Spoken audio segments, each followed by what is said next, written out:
citações e intimações, parte 2, das partes dos sujeitos processuais. Bom, então nós vamos começar a falar sobre crimes contra a administração pública. Então vamos falar hoje sobre sentença e coisa julgada. Vamos começar a nossa aula de inquérito policial. Vamos começar a falar do Tribunal do Júri.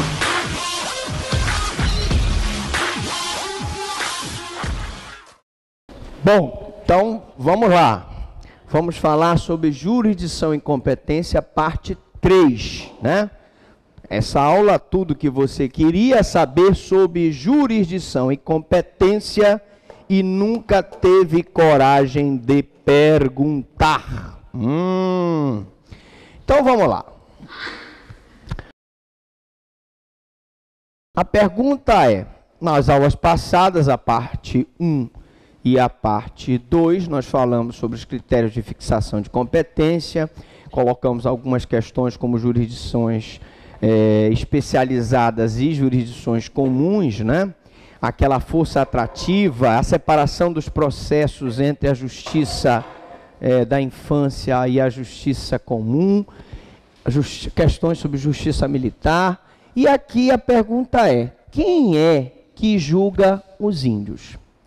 Em regra, quem julga os índios é a justiça estadual, conforme a súmula 140 do STJ. Compete à justiça comum estadual processar e julgar crime em que o indígena figure como autor ou vítima. Então, é a justiça comum estadual que processa e julga crime em que o índio figure como autor ou vítima. Mas, professor, o índio pode ser responsabilizado? Claro, o índio pode. Agora, claro, o índio que for aculturado, né? O índio, o selvagem, o aborígene, o silvícola, propriamente dito, que não teve acesso aos meios de educação do branco, ele não tem condições de entender o caráter ilícito e pode ser considerado inimputável, tá? Mas quando envolver direitos indígenas, é da Justiça Federal. Professor, eu não entendi. É simples. Vamos supor que eu tenho uma terra indígena, uma reserva indígena, e que vários fazendeiros, então, estejam invadindo essa reserva porque essa reserva se descobre que tem ouro. Nesse caso, envolve índio, o índio é vítima, não é? Mas eu estou falando aqui sobre direitos indígenas, sobre a terra, sobre a reserva. Lembram da história da Raposa Serra do Sol, lá em Roraima? Quem foi que julgou o processo? Foi a Justiça Federal, e o processo chegou até o Supremo, e o Supremo decidiu que a terra era dos índios e que os fazendeiros tinham que sair. Então, quando envolver direito indígena, Justiça Federal. Quando é um índio que, por exemplo, pratica um estupro, como foi o caso daquele índio que estuprou uma moça branca, ele vai ser julgado pela Justiça Comum. Competência por prerrogativa de função ou em razão da pessoa ou ratione persona. A competência em razão da pessoa ou prerrogativa de função, primeiro eu queria esclarecer que não se trata de um privilégio pessoal, porque quem tem prerrogativa de função não é a pessoa física ali, não é o deputado, pessoa física, e sim o deputado cargo. O deputado cargo, o senador cargo e não o senador pessoa física. É o cargo que, por ser um cargo de destaque na organização brasileira, da organização administrativa brasileira, legislativa brasileira, ele vai, então, ter essa prerrogativa de função. Trata-se de prerrogativa funcional e, por isso, é irrenunciável. Mas o que é prerrogativa de função, professor Franklin? Bom, a prerrogativa de função nada mais é do que a situação em que um deputado federal e um senador da República só podem ser processados perante o Supremo Tribunal Federal. Um prefeito de um município que pratica um crime de peculato só pode ser processado e julgado perante o Tribunal de Justiça do Estado. Então aí eu tenho várias situações em que eu tenho foro por prerrogativa de função. Então, o julgamento é instância única, onde o réu não tem direito a apelar.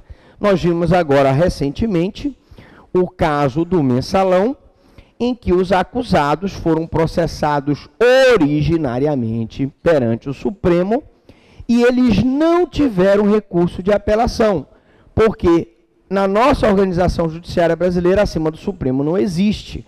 Daí porque alguns doutrinadores defenderam que haveria uma violação dos direitos humanos, porque os direitos humanos prevêem o duplo grau de jurisdição.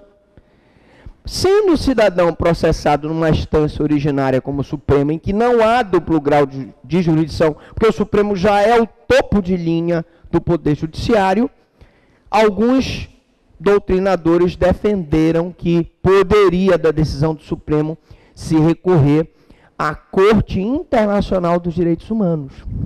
Porque se é um julgamento em instância única, o réu não tem direito a apelar. Se o réu for condenado injustamente, deve aguardar o trânsito em julgado da sentença para depois entrar com pedido de revisão criminal. Agora, veja bem, revisão criminal, ela não é tecnicamente um recurso. A revisão criminal é um meio de impugnação, uma ação, mais propriamente uma ação do que um recurso, que é usado pelo acusado quando, por exemplo, ele foi condenado baseado em provas falsas, da autoria e da materialidade. Quando se descobre novas provas da inocência, né? Nós tivemos um caso em Minas Gerais de dois irmãos que trabalhavam com um cidadão e que o cidadão desapareceu do local e os dois foram acusados de terem matado esse cidadão. Os dois foram então processados e condenados pelo tribunal do júri, passaram muitos anos na cadeia, um deles inclusive veio a falecer devido a uma doença que ele adquiriu na cadeia, e eis que anos depois o cidadão apareceu vivo. Maior erro judiciário do Poder Judiciário brasileiro. E aí o irmão que estava sobrevivente entrou com uma revisão criminal e disse: mas o cidadão está vivo, então não poderia ter sido condenado. Beleza? Ok, all right. Agora, o momento mais importante desse nosso curso de jurisdição e competência são as regras especiais. Perigo total, porque um minuto da sua atenção nesse ponto pode ser fatal. Por que a gente chama de regras especiais? Porque, por exemplo, eu tenho crime cometido durante a função. Neste caso, mesmo depois de cessada a função, continua a prerrogativa de competência ou não?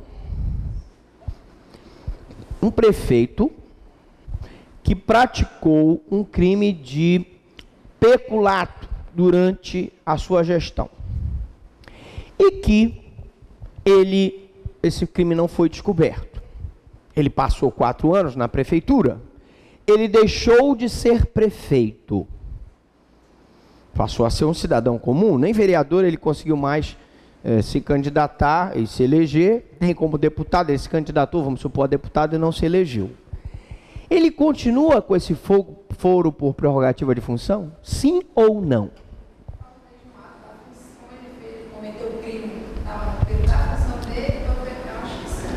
A resposta é não. Não. Deixa eu explicar uma coisa.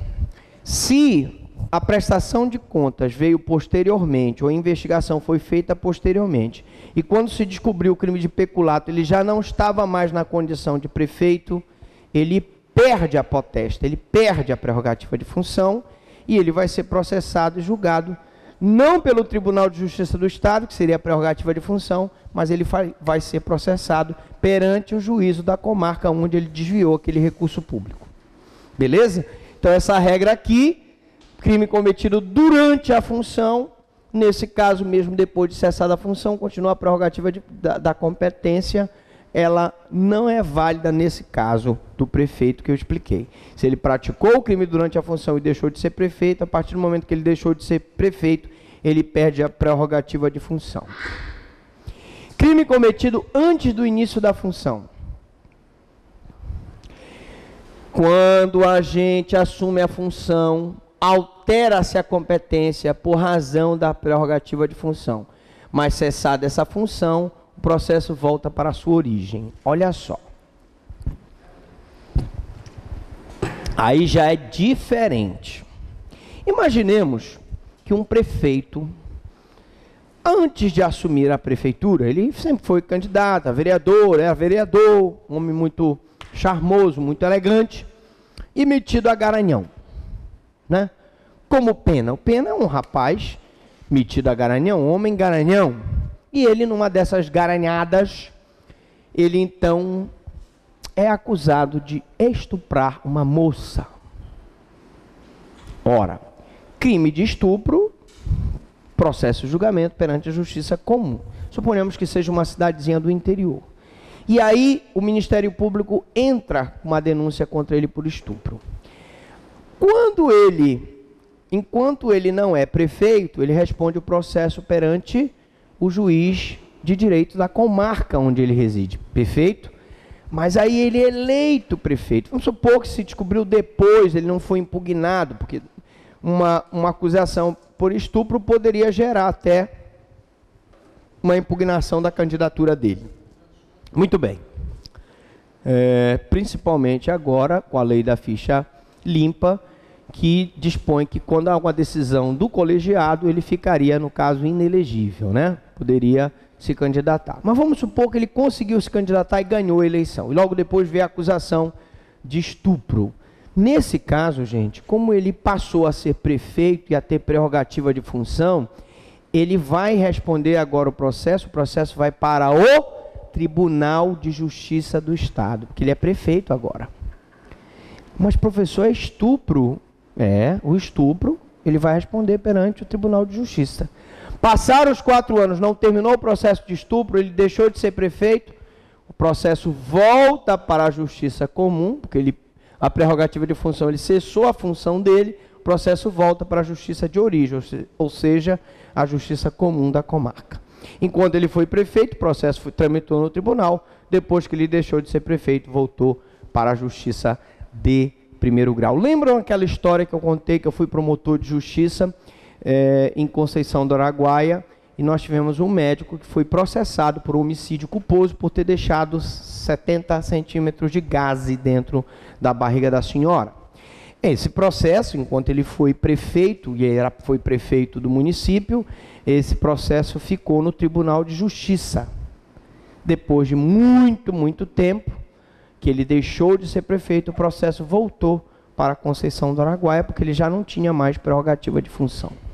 Professor, esse processo lá no tribunal permanece como trâmite normal ou ele está suspenso? O processo no tribunal tramita normalmente, tá? Não é como no deputado e senadores, em que um processo contra um senador da República ou contra um deputado, normalmente o Senado ou a Câmara dos Deputados vota pela suspensão do processo enquanto ele permanecer como deputado e senador.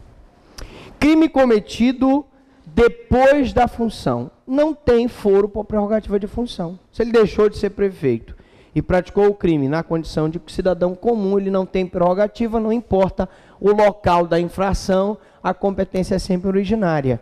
Se ele praticou um estupro depois da função, ele vai responder pelo estupro perante o juiz de direito da comarca. Quanto ao procedimento, há 2 leis que regulam, né? A 8.038 de 90 e a 8658 de 93, que regula essa questão do foro por prerrogativa de função. Principais foros por prerrogativa de função. Vamos lá. Presidente da República. Se o presidente da República pratica um crime comum, qual seria um crime comum? Estupro, furto, roubo, extorsão, tá? O homicídio também é um crime comum, nesse sentido sim, é um crime comum. Ele vai, por crime comum, ele responde no Supremo Tribunal Federal. Se ele praticar crime de responsabilidade, qual seria um crime de responsabilidade? Crime de corrupção, né? Desvio de verbas públicas federais, fraude em licitação, né? Ele vai, então, praticar um crime de responsabilidade, vai responder perante o Senado Federal. Então, preste atenção, crime comum perante o Supremo. Nós tivemos aí um presidente da República que sofreu um processo de impeachment por crime comum, acusado de corrupção, e ele foi processado pelo Supremo.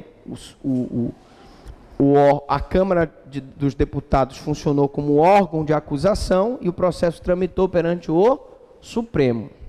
Já por crime de responsabilidade, ele responderia no Senado Federal. Vice-presidente da República, crime comum, praticou o estupro perante o Supremo. Crime de responsabilidade, também Senado Federal. Presidente e vice-presidente é o mesmo raciocínio. Crime comum, Supremo Tribunal Federal. Crime de responsabilidade, Senado. Deputado federal. Crime comum, Supremo. Crime de responsabilidade, casa respectiva que pertence. Ora, se ele é um deputado federal, ele tem que responder perante a Câmara dos Deputados. Mas, professor, a Câmara não é corporativista e não vai proteger o deputado? É possível que isso aconteça. Mas eu tenho que ensinar para vocês como é a sistemática. Se ele pratica um crime comum, ele responde perante o Supremo. Se ele pratica um crime de responsabilidade, ele responde pela Câmara dos Deputados. Senador, praticou um crime comum, furto. O senador, ele tinha aquele problema, né? Como é que chama aquela pessoa que tem mania de furtar as coisas? Creptomaníaco. O senador era creptomaníaco. Ele ia nas lojas, via lá o negócio. Processado por crime comum perante o Supremo Tribunal Federal. Crime de responsabilidade perante o Senado, porque ele vai ser processado por crime de responsabilidade perante a respectiva casa a que pertence. Ministro de Estado. E aí o ministro da Educação, ministro da Saúde, né? Ministro dos Transportes, ministro da Agricultura, das Minas e Energias, né? Eles vão ser ministro de Estado, se praticar crime comum perante o Supremo Tribunal Federal, se praticar crime de responsabilidade, atenção, aí o ministro vai, por crime de responsabilidade, também responder pelo Supremo, salvo se for conexo com o crime do presidente da República, onde será julgado no Senado Federal. Se o presidente da República desvia a verba pública da saúde com o ministro da Saúde em concurso de agentes, aí nós teremos aí uma conexão, né? Qual é a conexão aí? Intersubjetiva ou seria uma continência por concurso de agentes? Seria uma continência, né? Como é que se chama o nome dessa continência? Nós vimos isso na aula passada. Não, a conexão é intersubjetiva, objetiva e probatória, né? Ou instrumental. E a continência? Cola, ela está colando. Cola aí, meu amigo. Vamos lá. Porque poderá ser pergunta de prova. Uma acumulação subjetiva. O presidente da República, junto com o ministro da Saúde, desviando verba da saúde. Nesse caso, ele vai responder perante o Senado Federal. Mas, porém, contudo, todavia, se ele praticou sozinho o desvio, crime de responsabilidade, ele vai responder perante o Supremo. Cuidado! Cuidado! Procurador-Geral da República. Se ele pratica um crime comum, um Procurador-Geral da República não pode praticar um crime comum. Quem é o Procurador-Geral da República? É o chefe do Ministério Público Federal. E, por via de consequência, chefe do Ministério Público brasileiro, porque o Ministério Público é uno e indivisível. Claro que aqui no Estado, o Procurador-Geral de Justiça do Estado é o chefe do Ministério Público Estadual. Não existe uma relação de subordinação com o Procurador-Geral da República. Mas, num Congresso Nacional do Ministério Público, estão lá todos os ministérios públicos, o estadual, o federal, o militar. É isso que eu queria dizer. Princípio da unidade. O Ministério Público é uno e indivisível. Muito bem. Procurador-Geral da República, crime comum perante o Supremo. Crime de responsabilidade perante o Senado Federal. Professor, quer dizer que se o Procurador da República, Procurador-Geral da República, praticar um crime de responsabilidade, desviar a verba do Ministério Público Federal, ele vai responder perante o Senado Federal. Ministro do Supremo Tribunal Federal. Se for crime comum, perante o próprio Supremo. Se for crime de responsabilidade, perante o Senado Federal. O presidente do Supremo Tribunal desvia a verba de uma obra de ampliação do Supremo Tribunal Federal. Ele vai responder por crime de responsabilidade perante o Senado. Essas autoridades máximas, presidente da República, vice-presidente, procurador-geral da República, ministro do Supremo, é regra geral, crime comum Supremo, crime de responsabilidade Senado. Tá? Aí vai baixando um pouco na hierarquia administrativa. Quando é um ministro do crime de responsabilidade, ele não responde perante o Senado. Só se ele tiver em concurso com uma dessas autoridades máximas, como presidente da República. Ele vai responder perante o Supremo, tá? Advogado-geral da União, crime comum perante o Supremo, crime de responsabilidade perante o Senado Federal. O advogado-geral da União também uma instituição, né, um cargo máximo na administração superior. Então, por crime comum perante o Supremo, por crime de responsabilidade perante o Senado Federal. O advogado-geral da União, que é aquela pessoa encarregada de fazer a defesa dos interesses da União em juízo, ele sempre está em grau de igualdade com o Procurador da República, o Procurador-Geral da República e os ministros do Supremo Tribunal Federal. Tá? Ministro dos Tribunais Superiores.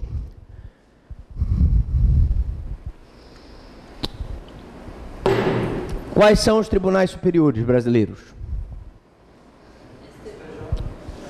Não, o próprio Supremo, né? O STJ. Quem mais? Vamos lá. Superior Tribunal do Trabalho. Tribunal Superior Eleitoral, TSE. Que mais? Superior Tribunal Militar. Não é isso? Que mais? Bom, tá bom, tá suficiente para dar os exemplos, né? Esses são membros dos tribunais superiores. Eles vão responder perante o Supremo Tribunal Federal, tá? Crime comum ou de responsabilidade, eles respondem perante o Supremo. Juiz federal ou membros do Ministério Público Federal responde perante o Tribunal Regional Federal. Responde, eu não sei que ela está rindo aí. Ela está rindo que foi. Ela tem algum parente que é membro do Ministério Público Federal e que respondeu pelo Tribunal Regional Federal? Gente, o membro do Ministério Público Federal, se ele praticar um crime comum, ele vai responder perante o Tribunal Regional Federal. Um juiz federal que pratica um crime comum, ele vai responder perante o Tribunal Regional Federal. Nós não tivemos um caso de um juiz federal que estava envolvido em caso de corrupção, né? Tivemos um juiz, inclusive, que desviou o recurso de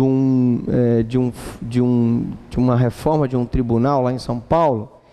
Esses processos, eles tramitaram perante o Supremo Tribunal Federal, porque na época,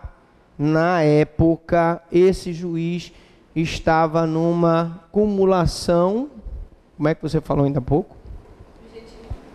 Uma acumulação subjetiva em concurso de agentes, né? Uma continência por cumulação subjetivas em concurso de agentes com um deputado federal. E aí o processo tramitou perante o Supremo Tribunal Federal. Mas, se ele não tivesse em concurso, esse processo, ele normalmente, o juiz federal, ou juiz do trabalho, que também é federal, responderia pelo Tribunal Regional Federal. Desembargadores. Imaginemos que um desembargador do Tribunal de Justiça do Estado do Mato Grosso, ele, sendo desembargador, pratica um crime. Para onde ele vai responder? Ele não vai responder perante o Tribunal de Justiça do Mato Grosso, Tribunal de Justiça do Mato Grosso. Ele vai responder perante o Superior Tribunal de Justiça.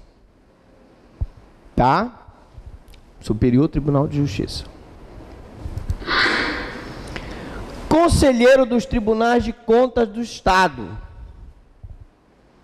Tem um conselheiro do Tribunal de Contas do Estado, né? É o Superior Tribunal de Justiça. Professor, então quer dizer que o conselheiro do Tribunal de Contas do Estado, na hierarquia administrativa, ele está em grau de igualdade com o desembargador? Está.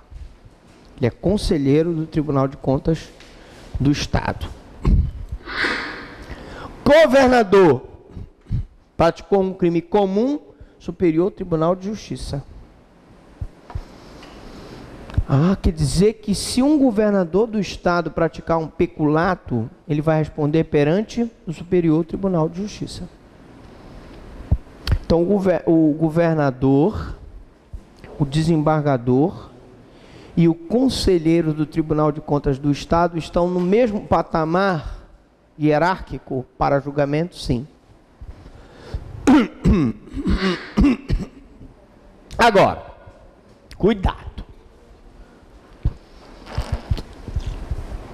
Se o governador, por crime de responsabilidade, praticar um crime de responsabilidade, depende da Constituição de cada estado. Por exemplo, no estado de São Paulo, ele é julgado por um tribunal especial formado por 15 membros, sendo 7 deputados, 7 desembargadores e um presidente do Tribunal de Justiça.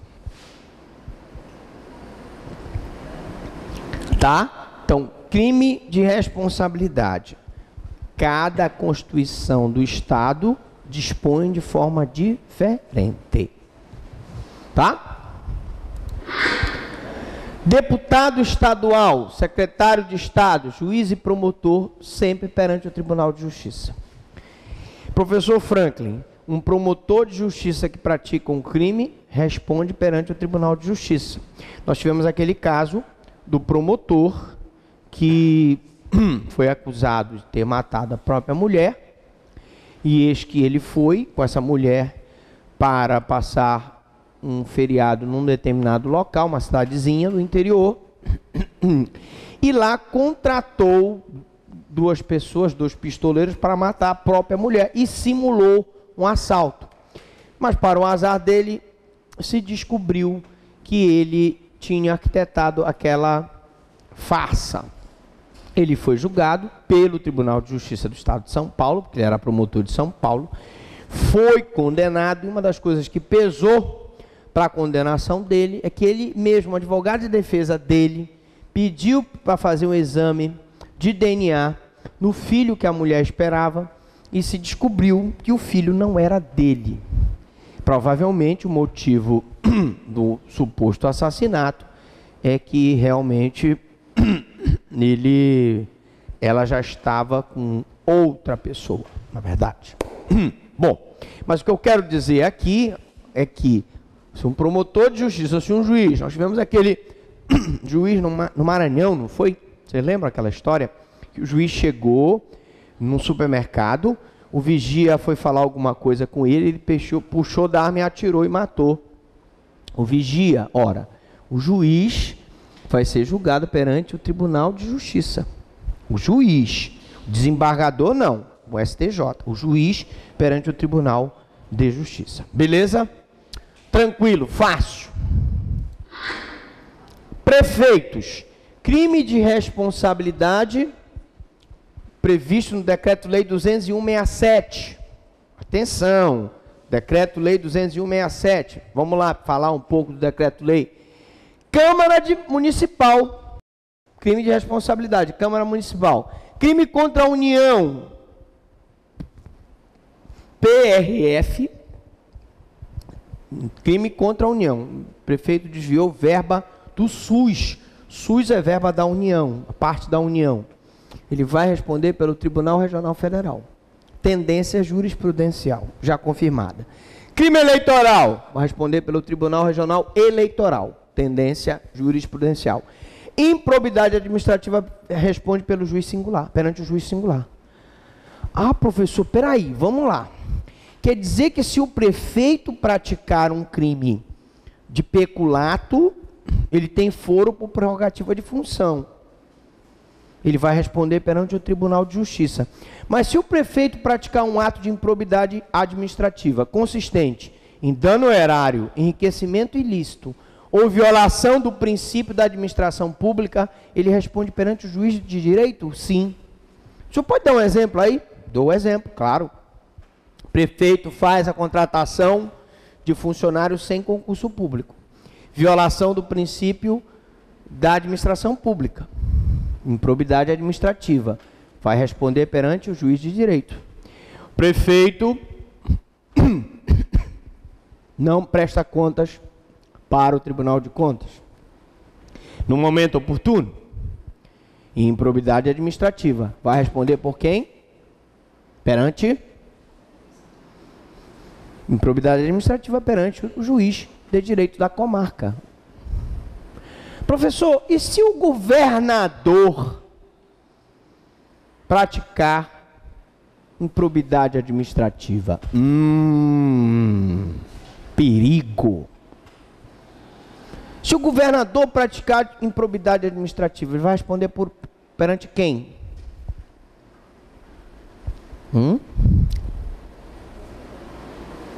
Perante o Tribunal de Justiça do Estado? Perante o Supremo? Não. O governador que praticar improbidade administrativa, ele vai responder perante o TRF? Ninguém se arrisca? STJ? O que vocês acham? Uma pergunta no ar. Seria, sabemos que o juiz, né, se o prefeito praticar improbidade, perante o juiz singular. E se o governador praticar uma improbidade administrativa? A tendência é que ele seja processado perante o TRF, né? Tribunal Regional Federal, se for verbas federais, né? Ou ele pode ser processado perante o STJ por crime comum, que é o que nós já vimos aqui, por peculato, por concussão, por corrupção, etc. Tá? Embaixador brasileiro praticou crime comum, Supremo Tribunal Federal. Praticou crime de responsabilidade, Supremo Tribunal Federal. Mas embaixador, brasileiro? Ele é agente consular ou agente diplomático? Ele representa o país politicamente ou comercialmente? O embaixador representa o país politicamente, daí ele está no mesmo grau de hierarquia para julgamento perante o Supremo. Vereador não tem foro por prerrogativa de função, exceção Estado do Piauí. Lá o vereador é processado perante o Tribunal de Justiça do Estado. Mas, regra geral, se o vereador praticar crime comum, tranquilo, vai responder perante a Justiça comum. Vereador que pratica estupro, responde perante o juiz da comarca, tranquilo. Vereador que pratica furto, pratica extorsão, responde pelo juiz de direito da comarca onde ele reside. Porque é apenas ilustrativo que lá no Piauí, vereador tem prerrogativa de função. Ele tem prerrogativa, vai ser processado perante o Tribunal de Justiça. A lei, Constituição piauiense, assim determina. É uma exceção. Artigo 85 do CPP. A exceção da verdade é julgada no foro especial prerrogativa de função. Exemplo. Olha esse exemplo aqui. Eu estava com vontade de colocar esse exemplo na prova. Eu acho que eu poderia ter colocado, mas não coloquei. Mas vamos lá. Mas poderá ser pergunta da prova da OAB? Poderá ser pergunta de concurso público? Vamos lá. Um juiz entra com queixa-crime contra um advogado. Esse advogado entra com uma exceção de verdade. Preste bem atenção. O advogado descobre que o juiz está pegando propina para dar decisões favoráveis. Inclusive, manchete de ontem no jornal, nós temos aí uma situação de um grupo de advogados que acusaram determinados juízes do Tribunal Regional Eleitoral de estarem recebendo propina para darem decisões favoráveis. Eu acho que vocês viram isso, né? Esses juízes que foram acusados de estarem recebendo propina, eles estão sendo, supostamente, se for mentira, caluniados, certo? Quando a pessoa é caluniada, ela pode entrar com a exceção da verdade. O que é a exceção da verdade? É a prova da verdade. Ele entrar com uma exceção, um pedido judicial, para que se prove se aquela acusação é verdadeira ou não. Então, a exceção da verdade é julgada no foro especial por prerrogativa de função. Se, prestem bem atenção, o juiz entrou com uma queixa-crime contra o advogado por calúnia, o advogado pediu a exceção da verdade para provar que o juiz estava pegando propina. Essa exceção da verdade, para o advogado conseguir provar que o juiz é corrupto, vai para ser julgado por quem? Perante o Tribunal de Justiça do Estado, porque o juiz tem prerrogativa de função. O processo, a queixa-crime contra o advogado está tramitando na Justiça Comum, mas a exceção da verdade será julgada perante o Tribunal de Justiça do Estado. Beleza pura? Entenderam isso? Por quê? Porque o juiz tem prerrogativa de função. Bom, aí eu tenho dois caminhos. Se o advogado, com exceção da verdade, conseguir provar que o juiz é corrupto, abre-se um processo no Tribunal de Justiça. O juiz vai ser denunciado pelo Procurador-Geral do Ministério Público perante o Tribunal de Justiça, vai responder um processo de corrupção perante o Tribunal de Justiça. Beleza? Se o advogado não conseguir provar a exceção da verdade, o processo desce novamente para a Justiça Comum e segue a queixa-crime contra o advogado que não conseguiu provar que o juiz era corrupto. Porque, lógico, se na exceção da verdade o advogado provar que o juiz era corrupto, fica prejudicada a queixa-crime de calúnia contra o advogado, porque não é calúnia se a fato é verdadeiro. Deu para entender? Tranquilo?